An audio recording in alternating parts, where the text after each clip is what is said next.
আমরা আছি ঢাকাইলে। এটা হচ্ছে ঢাকারই একটা অংশ।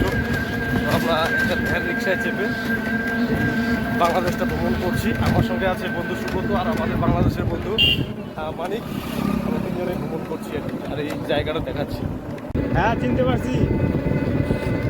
অডিও কল করো, অডিও কল করো, অডিও কল করো।